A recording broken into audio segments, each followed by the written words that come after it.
I died in a gunfight, but I was accidentally reborn into the world of magic. I retained the memories of my past life and became a martial arts genius. One night, a man suddenly found me. He wanted to be my master and gave me a secret book. There is a method in the secret book that allows me to quickly cultivate my spiritual power to a high level. I watched William walk around the room as if he was making a difficult decision. I'm going to start training your sea of consciousness now. It's going to be very painful, and I really don't want to do this to a child. He seemed genuinely worried about me, and I was a little surprised that I didn't trust anyone else in the world besides Lily. I had to start with 6 months of mental training as per William's request, as well as practicing proficiency in the use of twin swords at the same time. On this paper are the Kessel runes. They come from fantastic beasts and have powerful psychic powers. There are 9 runes in total, and you are looking at the first one right now. As you read it, you feel a terrible pain in the center of your brain, caused by your first interaction with the Sea of Consciousness. I aspire to be stronger. Even if the pain is bearable, I unfolded the sheet in his hands until a strand of ink was visible.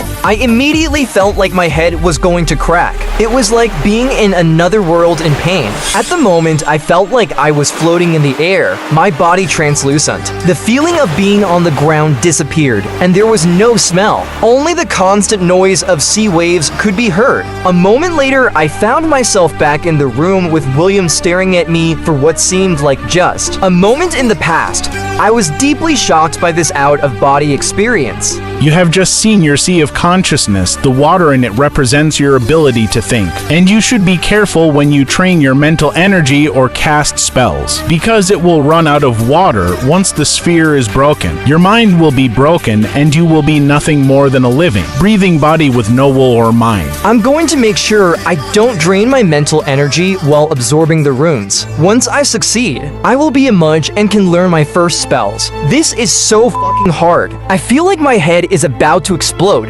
Vision seems to be confused, and even thinking makes the pain worse. It's horrible. This training is horrible. The situation in the Sea of Consciousness is not encouraging either, as the water is being reduced by consumption. Lily knocked on my room door, and William sent something for me. Lily is very worried about the way I look right now. I assured her it was just a training exercise and I just needed a break. After Lily left, I wondered what William had in store for me. What kind of treasure is this? William is quite a good master.